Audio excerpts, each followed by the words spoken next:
El niño que entró a prisión y salió abuelo. El caso de Joe Ligon.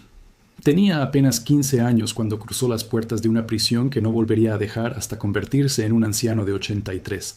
Mientras el mundo cambiaba, los presidentes se sucedían y las leyes se transformaban, Joe Ligon permaneció tras las rejas, convertido en uno de los reclusos juveniles con condena más prolongada en la historia de Estados Unidos. Su historia no es solo la de un crimen juvenil, sino la de un sistema que decidió que un adolescente nunca merecería una segunda oportunidad. Advertencia.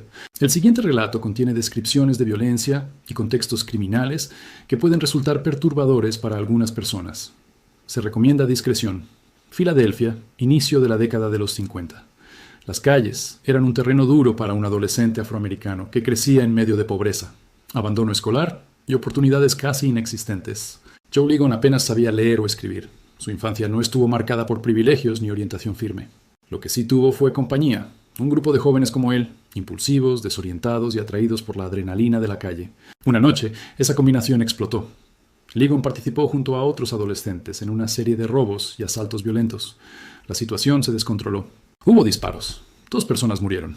El eco de esas muertes fue más fuerte que cualquier explicación sobre inmadurez o contexto social. La ciudad exigía justicia. El sistema respondió con severidad. El adolescente fue arrestado y procesado como adulto.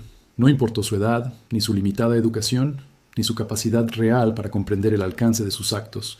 El mensaje fue claro. El castigo debía ser ejemplar. La sentencia fue devastadora. Prácticamente una vida entera tras las rejas. Las puertas de hierro se cerraron detrás de un muchacho que todavía no había terminado de crecer. Dentro de prisión, la adolescencia se convirtió en supervivencia. No había espacio para errores. El entorno era hostil, dominado por jerarquías violentas y códigos no escritos. Aprender rápido significaba vivir. Con el paso de los años, el joven impulsivo se transformó en un hombre silencioso. Mientras otros reclusos salían tras cumplir sus condenas, él seguía allí. Década tras década, vio cómo cambiaban los uniformes de los guardias, cómo se renovaban las generaciones de internos. La prisión dejó de ser un lugar temporal y se convirtió en su único mundo conocido. En el exterior, Estados Unidos atravesaba transformaciones profundas. El movimiento por los derechos civiles sacudía las bases de la segregación. Nuevas leyes buscaban redefinir la justicia juvenil. La ciencia comenzaba a estudiar el desarrollo del cerebro adolescente, revelando que la impulsividad y la falta de control no eran simples fallas morales, sino características propias de la edad. Pero dentro de esos muros, el tiempo parecía inmóvil. Ligon rechazó en varias ocasiones ofertas de libertad condicional que exigían admitir una culpabilidad específica, que él no estaba dispuesto a reconocer en los términos planteados. Esa postura prolongó aún más su encierro. Para muchos, era una decisión incomprensible. Para él, era una cuestión de principios. A medida que envejecía, su caso empezó a resonar fuera de la prisión. Abogados y defensores comenzaron a cuestionar la constitucionalidad de imponer cadenas perpetuas obligatorias a menores de edad. El debate dejó de centrarse únicamente en el crimen y comenzó a enfocarse en la proporcionalidad del castigo. ¿Puede un adolescente ser considerado irremediablemente perdido? Las cortes superiores empezaron a revisar sentencias similares en todo el país.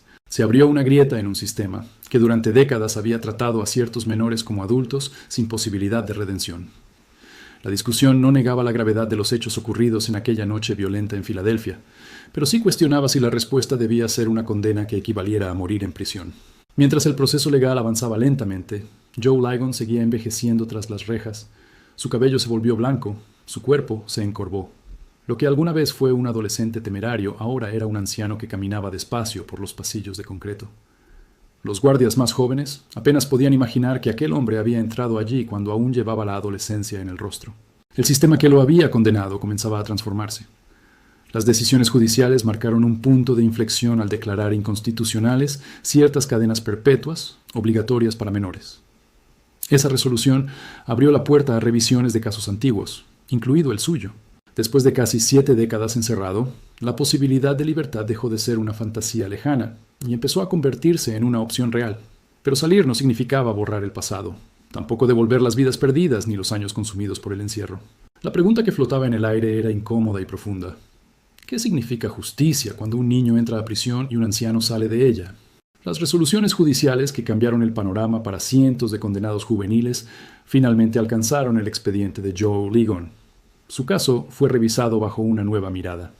la de un sistema que empezaba a reconocer que los menores no pueden ser sentenciados con la misma lógica que un adulto plenamente formado.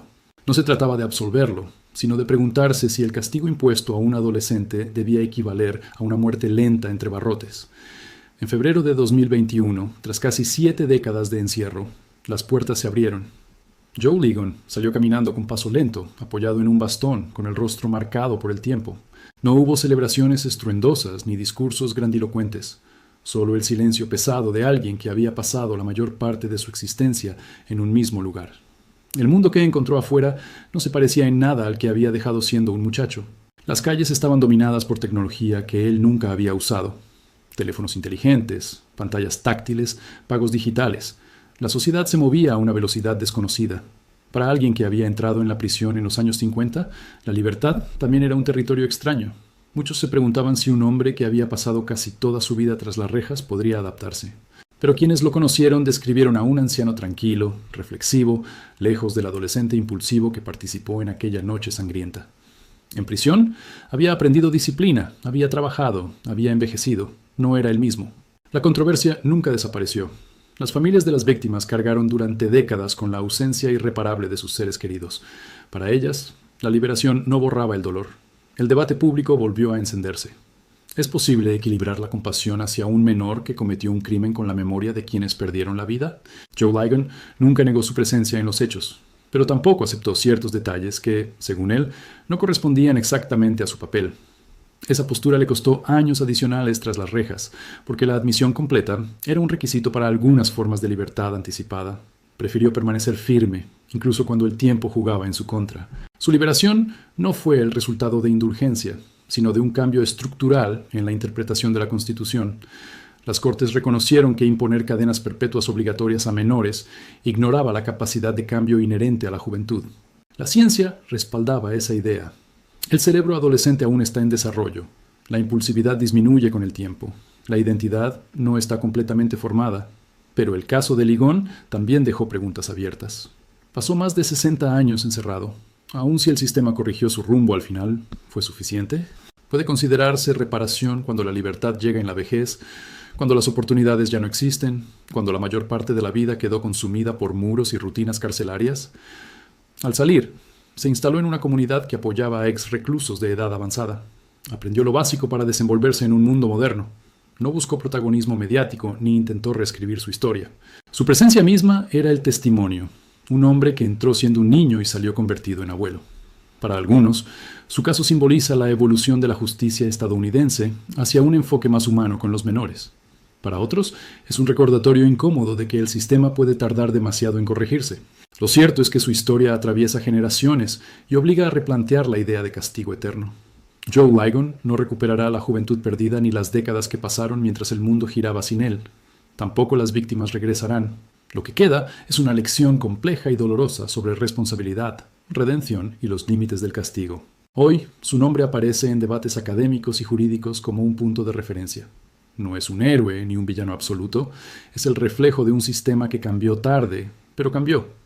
Y su salida, silenciosa y frágil, deja una última pregunta flotando en el aire. ¿Cuándo deja de ser justicia y comienza a ser simplemente castigo perpetuo? Si este caso te impactó, suscríbete a nuestro canal y déjanos tu opinión en la caja de comentarios. Tu voz también forma parte de esta conversación.